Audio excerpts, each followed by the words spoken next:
Pag-ulan, high tide at baha sa pagiging catch basin. Yan ang tripleng pasanin ng mga residente sa Kalumpit, Bulacan. Kaya halos isang buwan ang lubog sa baha ang malaking bahagi ng bayan. At para nga sa update live mula sa Kalumpit, may express report si Mobile Journal Evan Tarinque. Evan, kamusta na ba ang sitwasyon dyan ng mga kapatid sa Bulacan? Nikki, nandito tayo ngayon sa Barangay San Miguel dito nga sa may Kalumpit, Bulacan, kung saan nga nakatayo tayo dito sa isang malapit sa evacuation center at hanggang dito tuhod yung tubig baha. No? Ganyan din yung ilang mga senaryo or ganyan din yung ilang mga itsura ng ilang mga lugar malapit dito. No? Kaya naman 3 linggo nang hindi humuhupa ang baha sa ilang barangay dito. Patuloy pa yung pag-uulan. Kaya naman yung ilang mga residente, puno pa rin ng mga tao yung mga evacuation center dito. Sa Barangay San Miguel, halos lahat ng bahay na malapit sa ilog ay lubog. Abot tuhod hanggang bewang ang baha sa ilang lugar, kaya hindi makabalik sa kanilang mga bahay ang ilang mga residente. Ayon sa Kalumpit DRRMO, nasa 1,300 na pamilya ang nananatili sa mga evacuation center sa buong bayan. May ilang pamilya ng mga bahay dahil may ikalawang palapag sila na maaaring pagsilungan habang binabaha ang ibang pang bahagi nito. Pero ngayon patuloy ang pag-uulan, panibagong pangamba ang hatid ng habagat sa mga residente.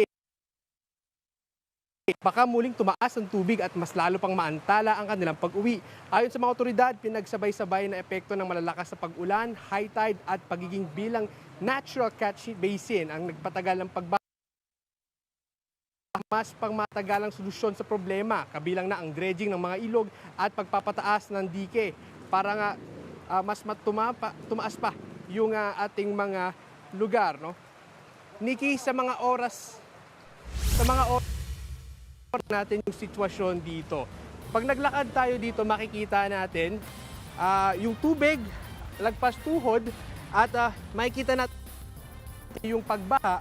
Naglagay na rin ng mga steel pathways yung mga residente para kahit papano nga yung mga papasok sa eskwelahan na to hindi na mabasa. No? Pero sa mga oras na to, no, suspendido or alternative learnings muna yung mga estudyante dito sa may barangay.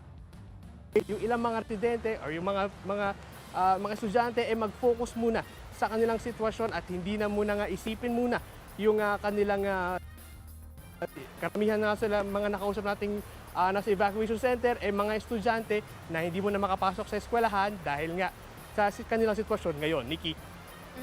Evan, kanina parang nabanggit mo na 3 linggo na yung baha dyan sa Kalumpit. Hindi ba nagkakaubusan sa supply ng relief goods? Paano ba nakakarating dyan yung mga relief goods?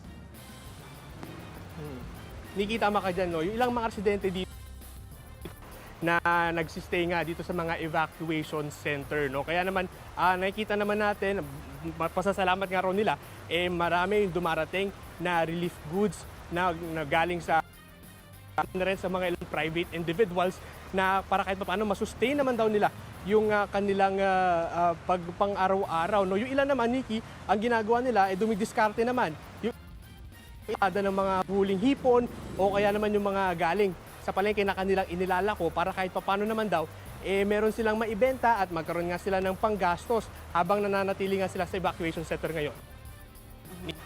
Yan ang express report ni Mobile Journal Evan Tarinque, live mula sa Kalumpit, Bulacan. Mag-iingat kayo dyan. Mga kapatid, Nikki de Guzman po. Para sa pasada ng mga rumaratsyadang balita, mag-follow at mag-subscribe na sa social media pages ng News 5.